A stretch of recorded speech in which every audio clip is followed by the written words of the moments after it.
Parlant du questionnaire, j'aime bien préciser cela. C'est pratiquement le seul élément qu'on ne peut pas rattraper lorsqu'on a mal fait dans son travail de recherche. Pratiquement le seul. Pourquoi je dis cela? Parce que si, par exemple, j'ai mal fait mon introduction, en réalité, je pourrais toujours corriger cela, même au moment de la rédaction de la thèse finale, sans que ça me pose un problème. Si même parfois j'ai raté les objectifs, on peut toujours s'arranger à les corriger. J'allais dire, puis encore pour la revue de littérature, ça même à la dernière minute, on peut refaire entièrement, soit complètement différent du protocole, ça ne pose quasiment aucun souci. Et pareil pour la méthodologie, lorsqu'on est en train de rédiger son protocole. Mais concernant le questionnaire, lorsque les données sont mal collectées, il n'y a aucune méthode statistique pour les corriger. Ce qui fait que si un thésard ou un chercheur va sur le terrain, il collecte ces données et il revient. Terrain, ça peut être à l'hôpital, en communauté, dans un village, ainsi de suite. Et qu'on se rende compte qu'il y a, par exemple, certaines données qui manquent, certaines informations qu'il aurait dû avoir qu'il n'a pas. Il n'y a aucun moyen de rattraper ça, sauf à repartir, revoir les mêmes personnes pour leur reposer ces questions-là. Également, si on se rend compte qu'il y a certaines questions qui sont mal posées, données mal collectées. La question est bien là, mais la façon de collecter n'est pas bonne.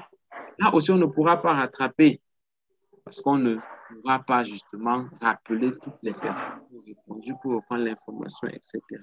Et c'est pour ça que c'est vraiment crucial. S'il y a une seule chose à corriger sur un protocole, moi, je préfère corriger le questionnaire. Et ça se voit souvent lorsque vient le moment de rédiger un article. On va parfois se rendre compte que le document est tellement vide, il n'y a quasiment rien comme information dans les résultats, à tel point que parfois on est obligé de changer les objectifs pour pouvoir quand même faire quelque chose de cohérent. Donc, c'est vraiment important de se rassurer que ce questionnaire est bien fait.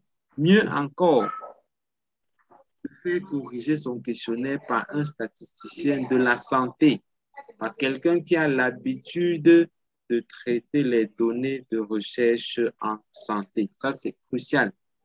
Parce que sinon, on collecte des données, au moment de l'analyser, on a des difficultés et là, on peut se retrouver coincé. C'est pour ça qu'on a préféré mettre cette session gratuite ouverte à tous pour que celui qui a l'intention de faire un travail de qualité puisse avoir des observations et des éléments qui vont permettre que ces données soient bien collectées. Et il y a cette série de 10 points que nous avons conçus. Voilà, vous ne verrez certainement pas ça sur Internet. Hein. Il n'y a pas un document qui a ça. Donc, c'est 10 points clés pour réussir sa fiche de collecte de données. Et je dis nous l'avons conçu parce que c'est le résultat de 5 ou 6 ans d'expérience qu'on a dans l'encadrement des étudiants et dans les projets de recherche, mais surtout dans l'analyse des données. Maintenant, pourquoi ces 10 points? C'est quoi le risque qu'on a?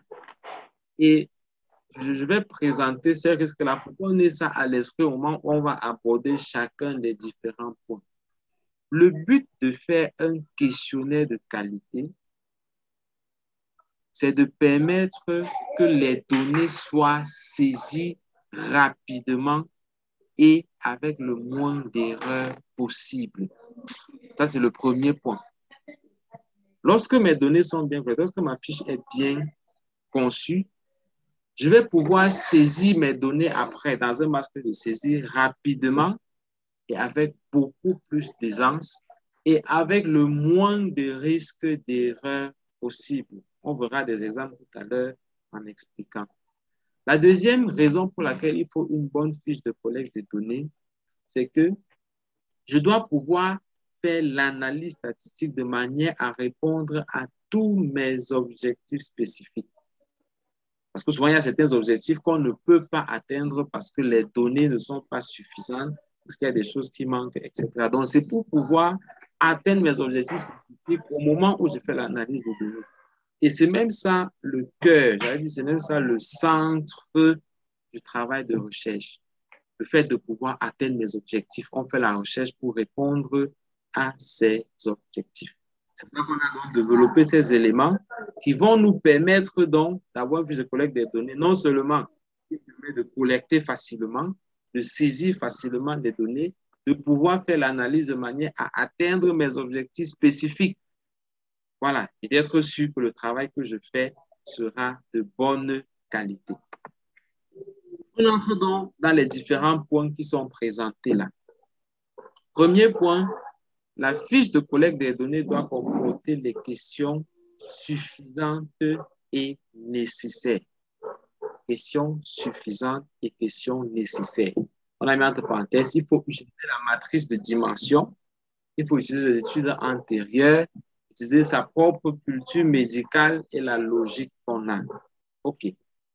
Question suffisante, ça veut dire quoi? Je vais essayer de partager plutôt un tableau blanc pour noter les éléments dessus au fur et à mesure. Voilà. Donc, j'ai dit il faut les questions suffisantes. Question suffisante, ça veut dire toutes les questions dont j'ai besoin pour atteindre les objectifs spécifiques doivent se retrouver sur ma fiche. Les questions doivent être suffisantes. Et souvent, lorsqu'on travaille avec les étudiants, quand on pose la question à un étudiant, et on aurait pu le faire si on avait plus de temps et plus de facilité, quoi. Mais je préfère qu'on passe juste dessus. Lorsqu'on pose la question, est-ce que tu es sûr qu'il ne manque aucune question sur ton questionnaire? C'est-à-dire, est-ce que tu es sûr que même si on part en France avec ton questionnaire, c'est là, on pourra dire, là, il y a toutes les questions qu'il faut. La plupart des gens vont dire, non, je ne suis pas sûr. J'ai mis aussi comme ça, ah, je ne sais pas si c'est suffisant ou pas. Et ça, c'est un problème. Parce que si on parle de science, on doit pouvoir être précis et faire quelque chose qui puisse traverser les frontières. Yes. Question suffisante, ça veut dire, j'ai toutes les questions dont on a pour atteindre les objectifs spécifiques de mon étude. Maintenant, comment on peut faire pour être sûr d'avoir ces questions suffisantes? Bon, je vais peut-être parler d'abord du deuxième point. Les questions nécessaires. Ça veut dire toutes les questions qui sont sur ma fiche sont utiles ou nécessaires à l'atteinte de mes objectifs. Voilà. Toutes les questions sont nécessaires. Ça veut dire que je ne dois pas avoir une question qui est juste là comme ça. Ça ne sert à rien pour mes objectifs, mais je mets aussi là. Et la fameuse phrase qu'on entend souvent, c'est « je mets le maximum de questions possibles parce qu'on ne sait jamais ». Non, ça, ce n'est pas la recherche. Je demande souvent aux gens, pourquoi je ne mets pas aussi la date de naissance, le lieu de naissance de ton grand-père du patient sur la question? Dès que ça peut servir un jour quelque part, on dit non, mais voilà. Justement, parce que ça ne sert à rien pour mes objectifs, on ne met pas ça là-bas. Donc, je dois me rassurer que toutes les questions que j'ai sur ma fiche sont nécessaires à l'atteinte de mes objectifs de recherche. Questions suffisantes et nécessaires. Et ça, c'est vraiment comme la fondation du questionnaire. C'est ça l'élément qui va nous aider à travailler le fond du questionnaire. Et après, les autres points vont surtout nous servir pour la forme. Comment est-ce que je formule les questions? Qu'est-ce que je mets? Je ne mets pas quoi? Mais pour le fond, quelles sont les questions que je vais mettre? C'est ces principes-ci, questions suffisantes et nécessaires, qui vont nous aider à ce niveau-là. Et dans ce sens, lorsqu'on fait un questionnaire, en général, il n'est pas question d'ouvrir une feuille Word, une page blanche et de commencer à rédiger. Parce que sinon, on va rédiger sur la base de quoi? Et c'est très souvent ce que les gens font. Ou alors, il n'est pas question seulement de prendre le questionnaire d'un senior ou d'un ancien protocole, de commencer à modifier pour en faire le mien. Dieu seul sait combien de questionnaires sont mal faits dans les thèses qui sont déjà soutenues. Et donc, il faudrait adopter l'une des approches qui sont citées ou les approches qui sont citées dans le document là. On a dit le premier élément, c'est la matrice de dimension. C'est quoi la matrice de dimension? Et ça, c'est quelque chose qui se fait au brouillon. Vous ne verrez jamais dans un protocole un chapitre qu'on a appelé matrice de dimension, non. Mais ça se fait au brouillon pour permettre justement de bien concevoir la fiche qu'on va mettre en annexe. Donc, la matrice de dimension, c'est un tableau qui permet de définir les dimensions, les composantes et les questions découlant de chaque objectif. Ça veut dire, c'est un tableau qu'on va concevoir souvent à la main ou au brouillon, où je prends pour chaque objectif, je vais mettre pour l'objectif les différentes dimensions, pour les dimensions, les composantes qui vont avec, et pour chaque composante, je vais mettre les questions qui en découlent. Ça me permet à la fin d'être sûr que chaque question qui se trouve sur mon questionnaire correspond bien à un objectif, d'une part, et deuxièmement, que chacun de mes objectifs a toutes les questions qu'il faut pour l'atteindre. Prenons un exemple. Je prends un exemple. Et vous comprenez, c'est pourquoi initialement sur le site, malheureusement, on a eu quelques soucis là-dessus. Il était question d'envoyer un fichier qui contient également les objectifs de l'étude pour qu'on puisse vraiment se rassurer que, dans le fond, on va atteindre les objectifs qui ont été évoqués dans l'étude en question. Donc, pour prendre un exemple, dans la matrice de dimension, donc, on va souvent avoir 4 colonnes. 4 colonnes. Je vais mettre ces colonnes-là ici. Souvent, la première colonne, ce sera les objectifs. Voilà. La deuxième colonne, ce sera les dimensions de ces objectifs. Troisième colonne, ce seront les composantes. Voilà, les composantes. Et la quatrième colonne, ce sera les questions qui vont justement se retrouver sur mon questionnaire. Donc, il est question en fait ici de lister mes objectifs dans cette première colonne. Par exemple, l'objectif qu'on va souvent retrouver très souvent comme premier objectif, c'est d'écrire les caractéristiques socio-démographiques. Très souvent, c'est ça qu'on a comme premier objectif. Je peux avoir comme deuxième objectif ici d'écrire la présentation clinique. Et ainsi de suite, ainsi de suite. Voilà. Maintenant, il est question donc, pour chacun de ces objectifs, de définir les dimensions correspondantes. Les dimensions, c'est un peu comme les sous-parties de ces différents objectifs qu'on a ici, comme les éléments qui rentrent dans ces objectifs qu'on aura eu à définir là. Et par exemple, pour les caractéristiques socio-démographiques, je peux avoir ici les données démographiques. Je peux avoir ici les données sociales, tout ce qu'on a dit socio-démographiques, éventuellement. Pour la présentation clinique, je peux avoir ici les symptômes. Je peux avoir comme autre dimension les signes physiques, etc. Et c'est comme ça qu'on va donc logiquement recenser les différentes dimensions qui vont dans chaque objectif. Maintenant, les composantes, c'est juste de faire le même travail à un niveau encore plus bas. Ça veut dire que je vais maintenant fragmenter chacune des composantes, des dimensions que j'ai définies précédemment en plusieurs composantes. Par exemple, démographique, je peux avoir ici le sexe, je peux avoir en dessous l'âge et une donnée démographique. Peut-être social, je peux avoir ici le statut matrimonial, je peux avoir ici la religion, etc., etc. En sachant que ici, justement, je vais recenser toutes les composantes qui rentrent dans les dimensions que j'ai définies, qui elles-mêmes sont les dimensions de mon objectif spécifique. Je prends le cas de la présentation clinique. Ici, pour les symptômes, voilà, on peut fragmenter comme ceci en fonction de la pathologie que je suis en train d'étudier.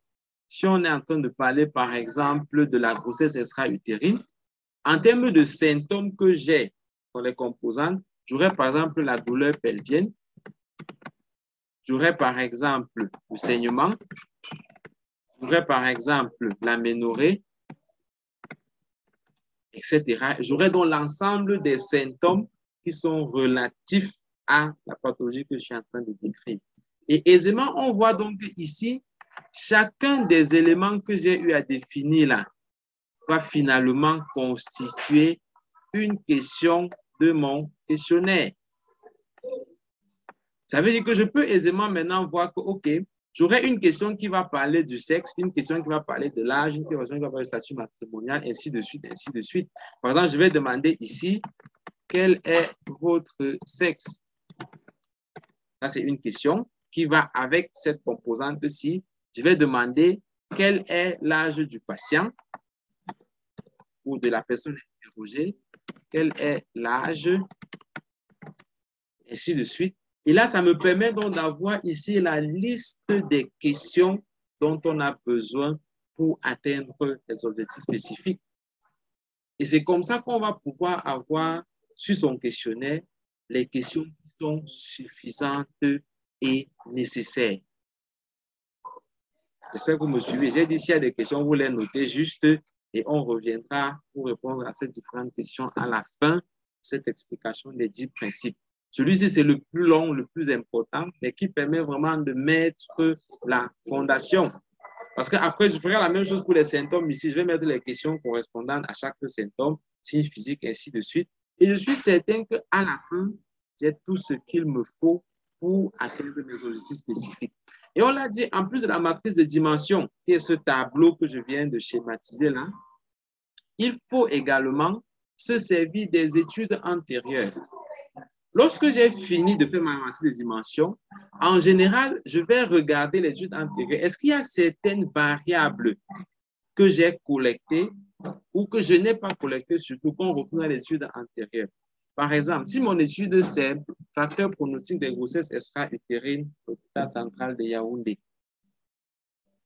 je vais regarder les autres études qui ont été menées pour savoir quels sont les éléments qu'ils ont également cherchés à leur niveau lorsqu'il s'agissait de présenter les facteurs pronostiques.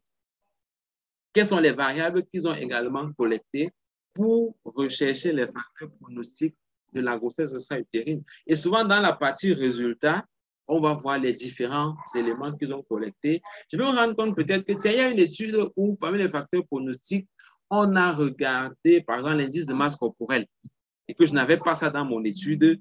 Ça va me permettre donc justement de pouvoir rajouter cet élément-là. J'espère qu'on se comprend jusqu'à présent. Ça va me permettre de pouvoir rajouter cet élément que je n'avais pas dans mon questionnaire initialement. Pareillement, je vais me servir de ma propre logique médicale. Parce qu'en général, lorsqu'on fait une thèse,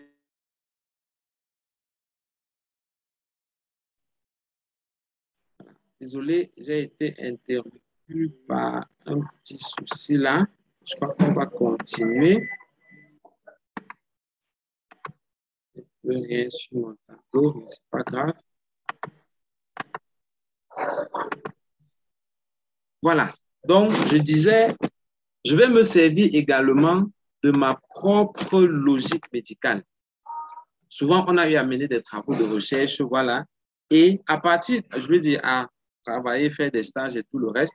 Et à partir de là, on devrait pouvoir regarder, est-ce que logiquement, il n'y a pas des éléments qui manquent ici? Et souvent, je propose aux étudiants ici ou à ceux qui font la recherche de se calquer un peu sur l'observation médicale.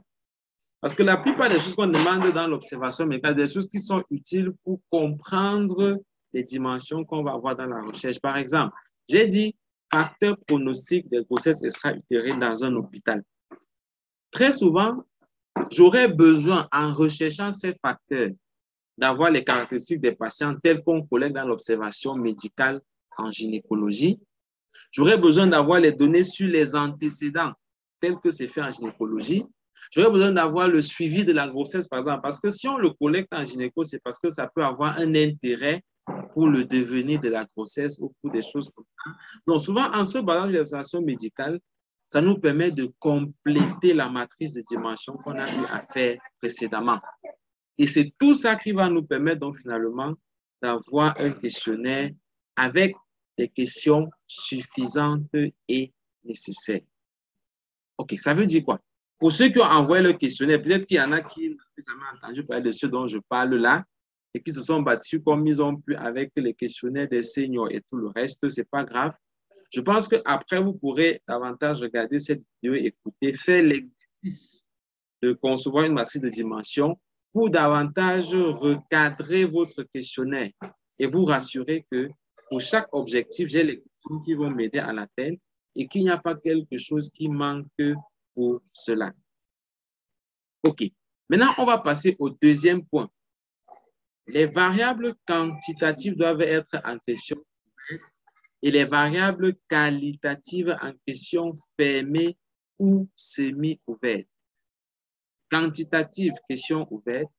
Qualitative, fermée ou semi-ouverte. Je vais repartager mon tableau blanc pour expliquer un peu de quoi il s'agit. Les variables quantitatives. Lorsqu'on parle d'une variable quantitative, ce sont les données qu'on peut compter ou mesurer.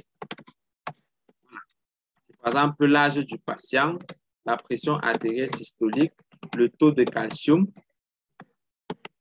le nombre d'enfants, etc., etc. Donc, tout ce qu'on peut compter ou qu'on peut mesurer, c'est ça qu'on appelle les variables quantitatives. Et en général, ces variables-là, je l'ai dit, c'est vraiment ça le point à noter, il faut que ce soit collecté en questions ouvertes, c'est-à-dire pas de proposition de réponse. Pas de proposition de réponse. Ça, c'est un point qui est capital.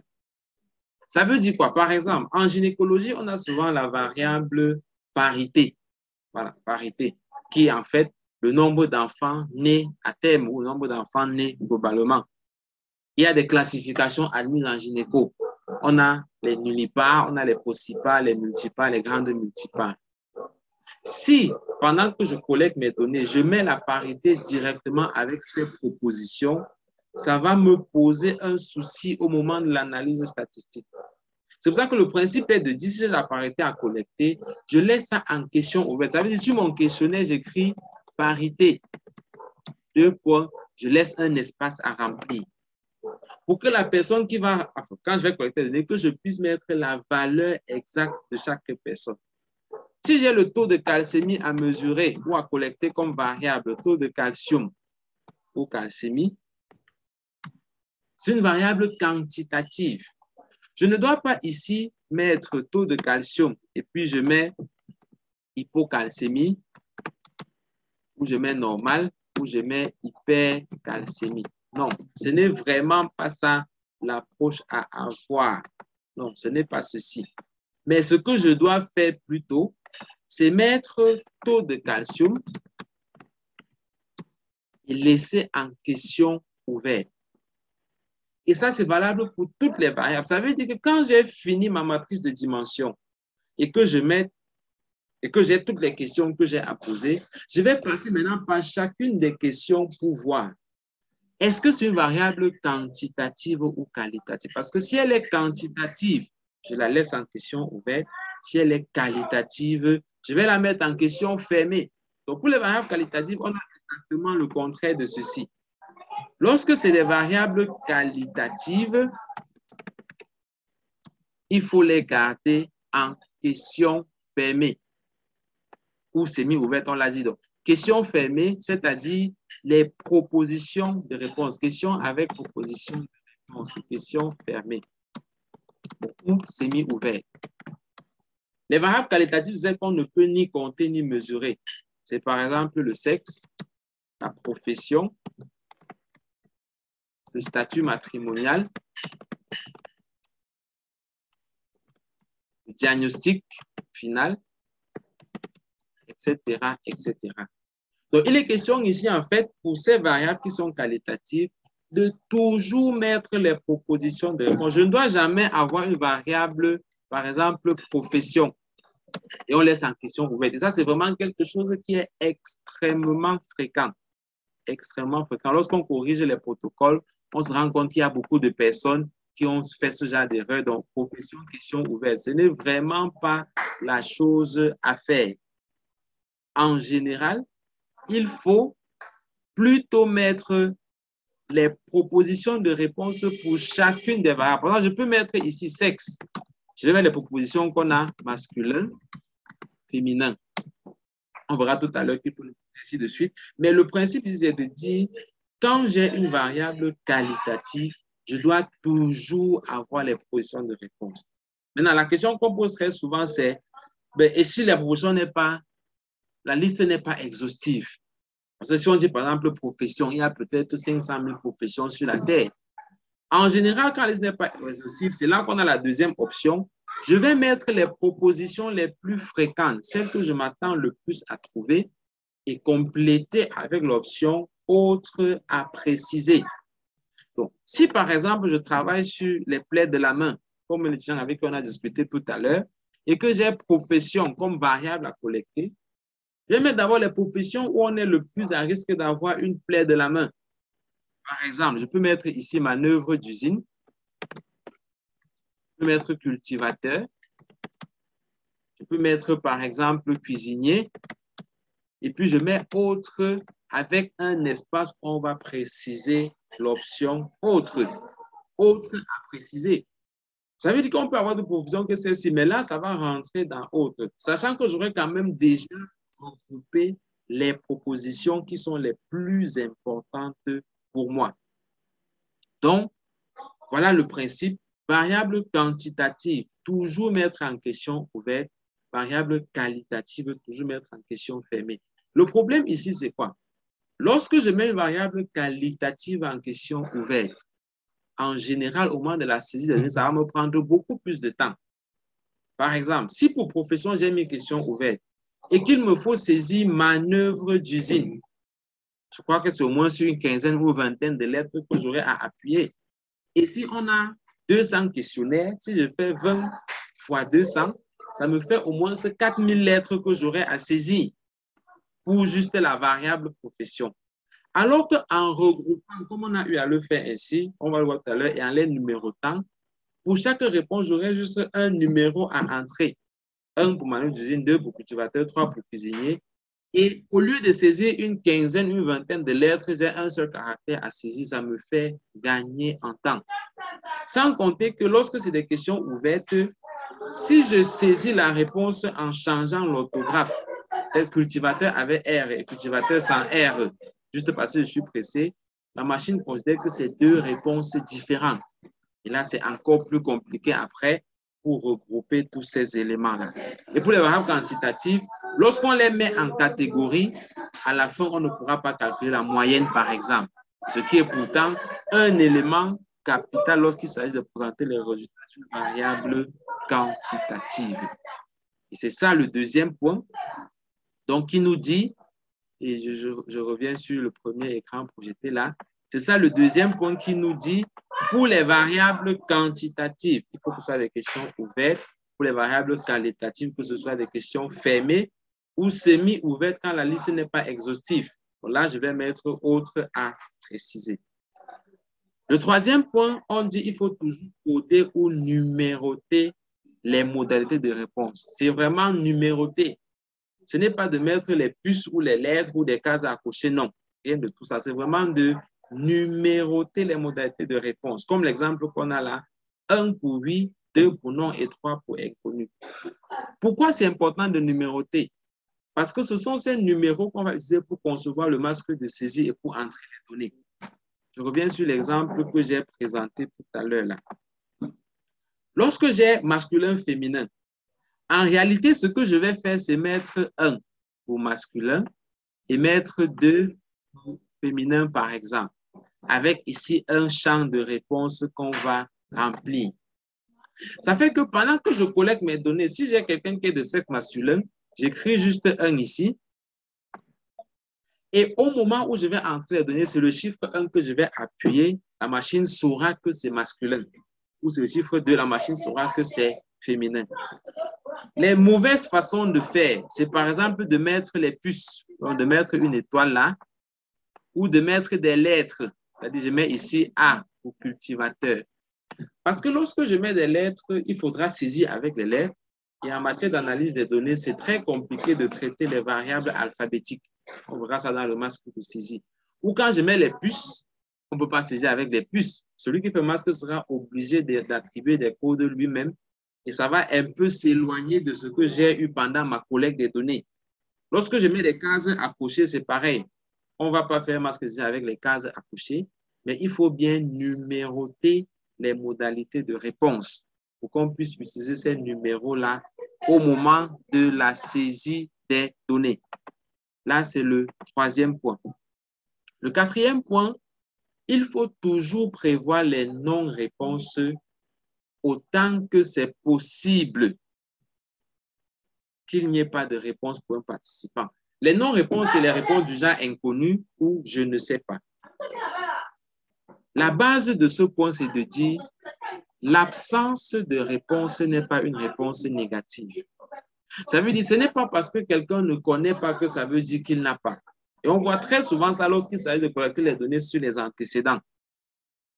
On dit antécédent de diabète, par exemple. Quelqu'un va juste mettre un oui, deux non. Et puis, on se demande, mais celui qui n'a jamais fait un test de diabète, il met quelle réponse? Souvent, on va mettre non en prétextant que non, ce n'est pas connu. Mais attention, en matière de recherche, le fait que ce ne soit pas connu n'empêche pas que ça puisse être un diabétique et que ça influence vraiment le outcome qu'on évalue. C'est pour ça qu'à chaque fois que je peux ne pas savoir si la personne a la variable ou pas, il faut absolument que je puisse mettre la variable inconnue ou prévoir les non-réponses, prévoir je ne sais pas. Parce que ça me permettra à la fin de bien connaître pendant l'analyse ceux qui ont cela, ceux qui n'ont pas et ceux qui ne savent pas tout simplement s'ils ont eu cette affection-là ou pas. Et je reprécise bien, tous ces éléments qu'on voit doivent s'appliquer sur tout le questionnaire. C'est pour ça que lorsqu'on fait un questionnaire, il faut s'asseoir après maintenant, regarder pour chaque question. Est-ce qu'il y a un des 10 points qu'on a évoqués là qui n'est pas respecté et de pouvoir le corriger. Donc, prévoir les options inconnues autant que la personne peut ne pas avoir de réponse. Donc, quand je dis tant que la personne peut ne pas avoir, par exemple, la variable sexe, il n'est pas logique qu'on prévoit l'option inconnue pour la variable sexe. Ça, ce n'est pas logique parce qu'en réalité, on est supposé savoir quel est le sexe de la personne. Voilà. Mais il y a des questions où il est possible qu'on ne sache pas, il faut prévoir l'option inconnue. Cinquième point, il faut formuler clairement les questions et éviter les termes vagues. Et ça, c'est aussi un problème qu'on retrouve très fréquemment. Les expressions vagues, c'est-à-dire une expression dont l'interprétation dépend de celui qui l'utilise. Il y a quelques exemples là, fréquemment ou rarement. On va demander par exemple à un patient, est-ce que vous consommez beaucoup d'eau? La notion de beaucoup est relative. Ou alors, est-ce que vous avez très mal? Ou ce que je vois très souvent, c'est lorsqu'il faut évaluer le niveau économique de la personne. Quelqu'un va dire niveau économique, voilà, pauvre, moyen, riche et très riche. Bon, moi, je dis souvent qu'en réalité, si moi je dois cocher, je vais prendre même plutôt très pauvre. Parce que moi, j'estime que vraiment, il me faut encore beaucoup d'argent à partir de l'endroit où je me trouve maintenant. Or, quelqu'un d'autre va dire que non, docteur Wafeu, le gars-là, il a l'argent jusqu'à il n'y a plus moyen. Il va me classer dans extrêmement riche. Et donc, la réponse dépend vraiment de la personne qui remplit. C'est pour ça qu'il faut éviter. Lorsque je formule une question, quand je formule les modalités de réponse, je dois me demander, est-ce que ce que je demande là est objectif? Par exemple, quelqu'un va dire, est-ce que vous habitez près de l'hôpital ou loin de l'hôpital? Ça ne veut rien dire. Par contre, ce qu'on doit faire en général, c'est de trouver des éléments objectifs pour évaluer ce que je suis en train d'évaluer. Par exemple, au lieu de dire niveau économique faible, moyen, élevé, je peux demander le revenu mensuel de la personne.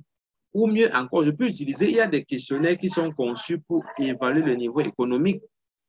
Vous pourrez me contacter, je pourrais vous envoyer quelques-uns. L'INS au Cameroun, par exemple, a un questionnaire qui permet justement à partir de, est-ce que vous avez un téléphone, votre maison est en dur ou est-ce que c'est en terre battue, est-ce que le sol est cimenté, vous avez une radio, qui permet de classer de manière objective le niveau économique de chaque personne. Plutôt que de demander est-ce que vous habitez loin de l'hôpital, je préfère demander vous habitez à quelle distance, quitte à ce que j'ai une estimation et que ce soit plus objectif. Voilà, et ça me permet d'éviter dans les expressions qui sont vagues. Le point numéro 6, chaque question doit aborder une seule chose à la fois. Une seule chose à la fois que chaque question doit aborder. L'erreur la plus fréquente que je vois ici, là j'insiste vraiment sur ces points parce qu'on verra tout à l'heure dans les questionnaires que c'est des choses qui reviennent vraiment. insiste pour qu'on puisse les corriger. Et que même ceux qui n'ont pas envoyé leur questionnaire, peut-être qu'ils vont regarder cette vidéo ou qu'ils vont la regarder après, puissent corriger ces différents points-là. Ce que je vois le plus fréquemment comme erreur sur ce projet, j'avais vu un questionnaire qui avait ça tout à l'heure, c'est résultat égaux cœur. Deux points. On met les champs de réponse comme ça là. Bon, et soit la personne s'arrange à mettre beaucoup de lignes hein, pour que même si c'est n'importe qui a fait ça, que tout ça puisse entrer ici là. Ça, c'est vraiment la pire des choses à faire lorsqu'on parle de collecter les données. Le problème ici, c'est que pour la même variable, on a plusieurs informations qui doivent être collectées. Par exemple, résultat écho-cœur. Il faudra préciser la fraction d'éjection. Il faudra préciser le diamètre ventriculaire télédiastolique, le diamètre ventriculaire télésystolique. Il faudra préciser est-ce qu'il y a des dysfonctions diastoliques. Il y a au moins une trentaine de paramètres à collecter. Et lorsque je mets comme ceci, déjà certains patients, je ne vais pas collecter certaines données parce qu'on n'aura pas mis ça dans la conclusion. Chez d'autres, pour la même conclusion, j'aurai parfois des réponses qui sont différentes dans les détails, etc., etc. Or, ce qu'il y a lieu plutôt de faire, dans ces cas, par exemple, on a dit, le principe, c'est que chaque variable doit aborder une seule chose à la fois. Ça veut dire que si j'ai le résultat de l'échographie du cœur qui m'intéresse, je vais plutôt aller me demander, dans l'échographie du cœur, qu'est-ce que je veux prendre comme information? Peut-être que je veux prendre la fraction d'éjection ventriculaire. Ça nous ramène donc au point 2 qu'on a vu tout à l'heure sur une variable quantitative. Donc, je vais mettre fraction d'éjection ventriculaire, 2 points, et je prévois l'espace de réponse. Peut-être que je veux pouvoir répondre, est-ce qu'il y a une dysfonction diastolique ou pas? Ça devient une variable qualitative. Je vais mettre dysfonction diastolique. Et on a dit qu'il faut numéroter les modalités de réponse. Donc, je mets 1 pour oui, je mets 2 pour non. Et en principe, je ne dois pas avoir inconnu parce que si on a fait l'échographie, on devrait savoir si oui ou non il y a une dysfonction diastolique. Et là, je vais juste maintenant prévoir un espace pour noter la réponse à cette question-ci. Et vous voyez que j'aurai maintenant chaque question qui aborde une chose à la fois. Et ça m'évite d'avoir un gros tas dans lequel on a plein de choses qui vont rentrer à l'intérieur. Ça s'applique pour tous les types de questions qui pourraient aller dans ce sens-là. OK. Est-ce que les autres me suivent? S'il y a quelqu'un qui semble ne pas entendre ce que je dis. Je crois qu'en principe, on devrait passer parce que quand je regarde mon micro, ça va. Donc, si les autres ne me suivent pas, peut-être qu'il faut marquer aussi en commentaire juste si vous me suivez. Merci de préciser qu'on ne soit pas perdu. D'accord. Donc, ceci dit, ça c'était le point numéro 6. Chaque notion aborde une seule chose à la fois. Chaque question aborde une seule notion à la fois. Le point numéro 7 nous dit il faut toujours préciser la nature de la question ou alors de la réponse attendue. C'est plutôt ça, la nature de la réponse attendue, surtout pour les questions ouvertes. Ça veut dire surtout pour les variables quantitatives, parce que c'est surtout celles-là qui doivent être ouvertes. Donc, ça veut dire quoi? Pour les variables quantitatives, je dois toujours préciser l'unité de la variable quantitative.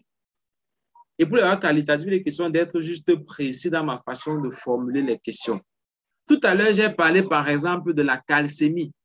J'ai dit il faut mettre en question ouverte. Donc, si j'ai par exemple la variable calcémie à collecter, lorsque je mets dans mon questionnaire calcémie, j'ai dit il faut mettre en question ouverte, mais il faut également préciser l'unité. Parce que selon qu'on va collecter en millimoles par litre, je ne sais même pas s'il y a ça en millimoles par litre, ou plutôt en milli équivalent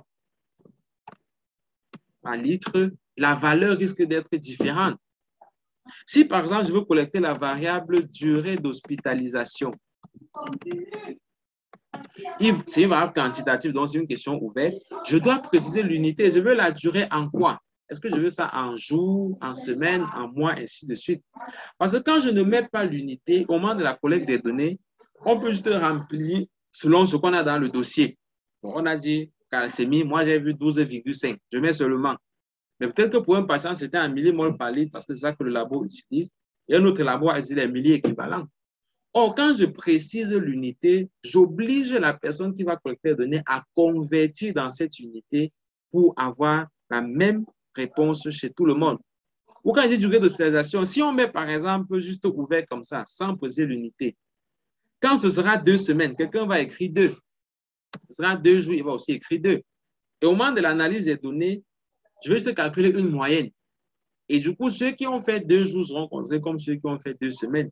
Or, si je mets durée d'hospitalisation, je précise l'unité que je veux ça en jours. Ça fait que même si j'ai une réponse en semaine, la personne qui remplit va devoir convertir ça en jours avant de venir remplir dans mon questionnaire ici. Ça me permet donc de me rassurer que toutes les données que je vais collecter sont dans la même unité, sont dans le même format. Et c'est beaucoup plus facile pour moi à ce moment d'harmoniser les éléments. Donc, quand j'ai des variables quantitatives, il faut toujours mettre l'unité. Les variables qualitatives, c'est juste de bien préciser. N'est-ce pas? Par exemple, je pense à l'exemple du lieu de résidence.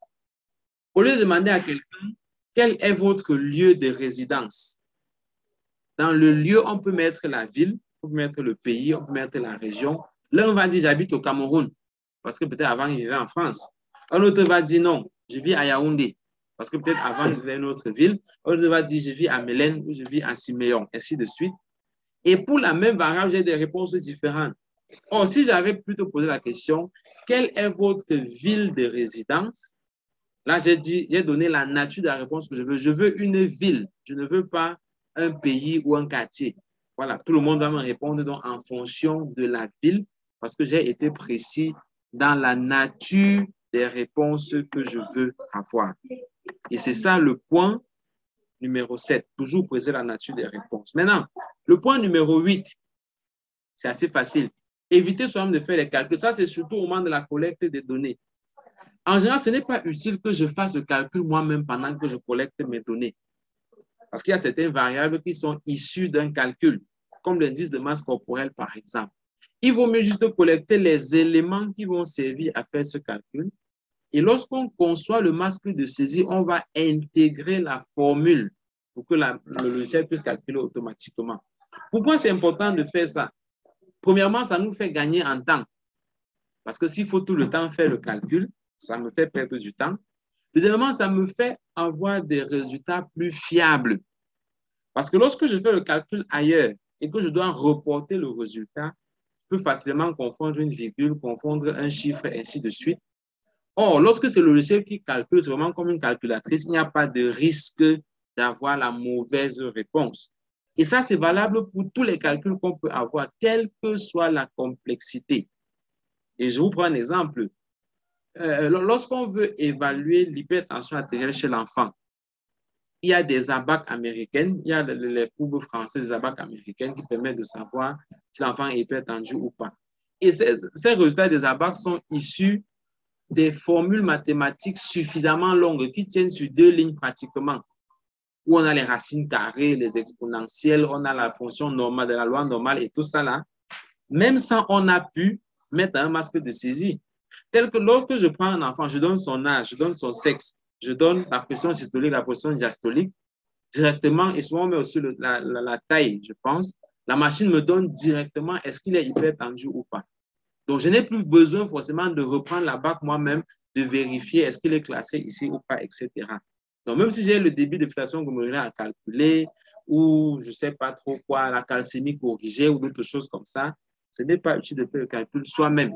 Lorsqu'on fait le masque de saisie, on peut intégrer la formule dans le masque de saisie ou même pendant l'analyse des données, on peut mettre cette formule-là et avoir le résultat pour tout le monde en un clic. Et ça, on gagne vraiment du temps là-dessus.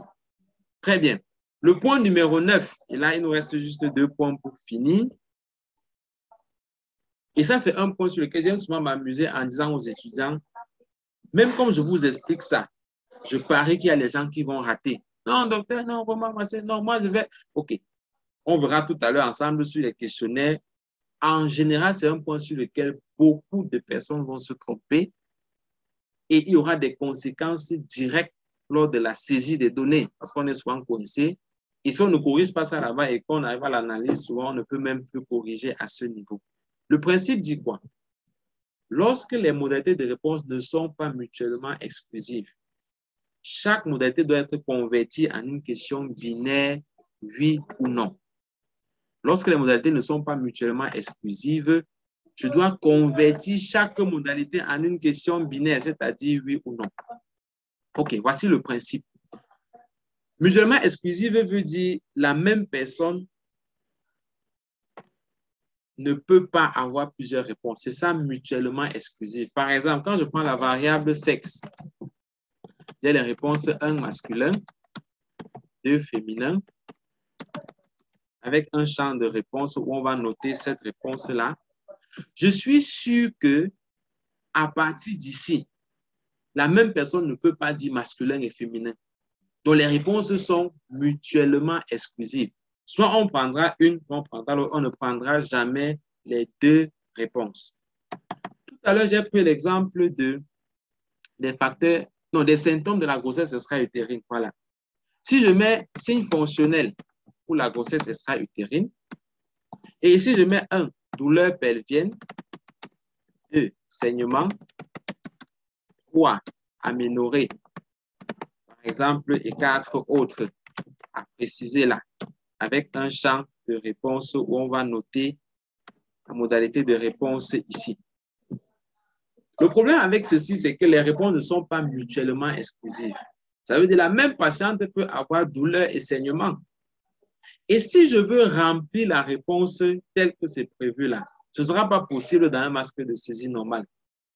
Parce que si je veux remplir douleur et saignement, si je mets 1, 2, ça devient 12. C'est-à-dire si j'écris comme ceci là, 1, 2, ça devient plutôt, la machine va supposer que c'est la réponse 12. Or, il n'y a pas 12 parmi mes propositions de réponse. Si je mets 1,2, ça va devenir une variable décimale, donc 1,2. La machine ne comprendra pas que ça veut dire réponse 1 et réponse 2. Et même si je mets 1 et 2, la machine va supposer que c'est un texte. Et à la fin, quand on va me dire quel est le pourcentage de ceux qui ont une douleur, je vous garantis que ce n'est pas possible d'avoir ça. Sauf à ressaisir toutes les données, tout au moins pour cette variable-là, de manière correcte pour pouvoir faire cette analyse des données. C'est pour ça qu'on dit, si la même personne peut avoir plusieurs réponses, alors chaque proposition devient une nouvelle variable. Ça veut dire, au lieu de mettre comme ceci, parce que ça, ce n'est pas la bonne façon de faire, au lieu de mettre comme ceci, je dois plutôt avoir la variable signe fonctionnel et chaque modalité devient une question oui ou non. Donc là, j'ai 1, douleur. Je mets 1 oui, 2 non, et un espace de réponse ici. Ensuite, je mets saignement. J'ai pareil, 1 oui, 2 non, et un espace de réponse là. Et ainsi de suite pour chaque modalité de réponse. Ça fait que si maintenant une femme a douleur et saignement, je vais mettre 1 dans douleur, et puis je vais mettre 1 dans saignement. Et je peux mettre 2 sur les autres, et on a la réponse pour chaque modalité de réponse à son tour. C'est pour ça que c'est vraiment important de se rassurer. Est-ce que ma variable qualitative, les réponses sont mutuellement exclusives ou pas? Si elles ne sont pas mutuellement exclusives, alors chaque proposition devient une nouvelle question, oui ou non. Et si elles sont exclusives, je peux mettre comme on a fait pour le cas du sexe. Le 10e point et le dernier, c'est de dire, je dois organiser ma fiche de collecte des données en sections, suivant un ordre logique. Et je dois numéroter les questions et les pages. Ceci, c'est vraiment juste une question de mise en forme et de présentation du document. OK. Ça veut dire que je dois pouvoir, dans mon questionnaire, avoir un grand 1, un grand 2, un grand 3, ou bien un, petit 2, petit 3, ainsi de suite, qui correspondent aux sections de mon document. Ça peut ne pas être forcément les objectifs spécifiques, mais que ce soit de manière logique, en fait, suivant un ordre logique. Également, je dois numéroter les questions. Très important. Je dois avoir question 1, question 2, question 3, question 4, ou bien question 1, 1, 1, 2, 1, 3, et puis 2, 1, 2, 2, 2, 3, ainsi de suite. Mais je dois avoir les numéros sur mes questions. il n'est pas question de mettre des titres, des puces, pardon, ou des tirets, mais de numéroter les questions. Et les pages aussi doivent être numérotées. Pourquoi cela? Parce que ça permet après à celui qui va lire mon questionnaire de pouvoir se dire, OK, bon, si je veux te parler de telle question, que je puisse t'indiquer plus facilement. Voilà. Si je dis par exemple, la question où tu parles de la prématurité, peut-être qu'il y a 3 ou 4 questions où tu as parlé de la prématurité. Or, si j'ai numéroté, on pourra peut-être dire la question 1, ou la question 3, ou la question 10, ou la question 35, et ça permet plus facilement de se retrouver lorsqu'on va parler de cette question-là.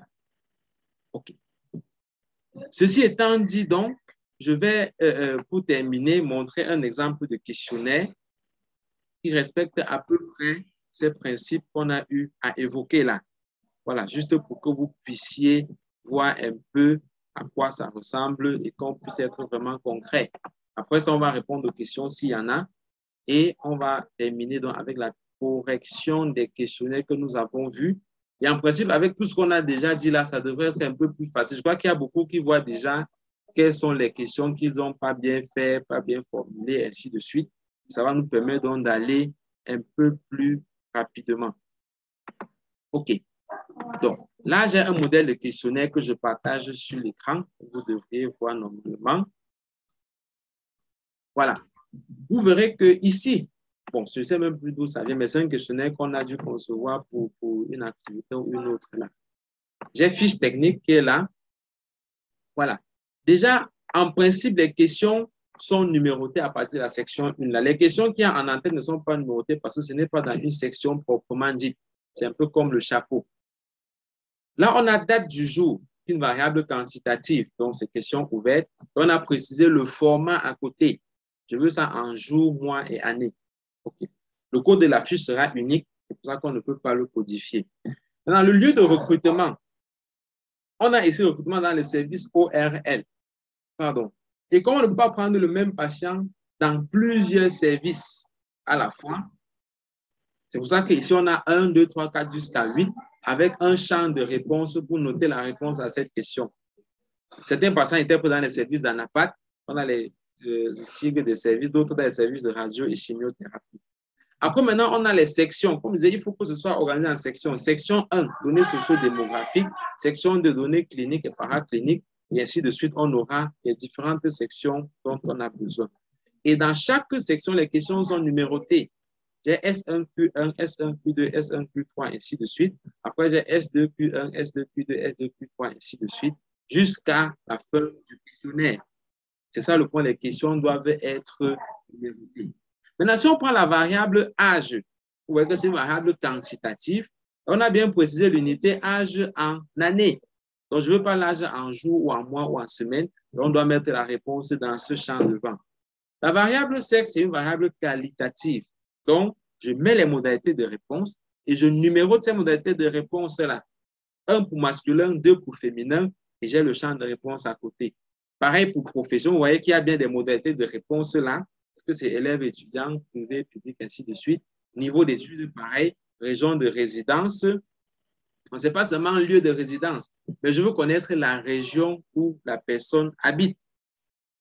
Statut matrimonial, ainsi de suite. Après, dans la section 2, date de consultation, début de symptômes, ainsi de suite. Donc, j'ai vraiment les différents principes qui sont respectés. Et je vais terminer ici sur les antécédents.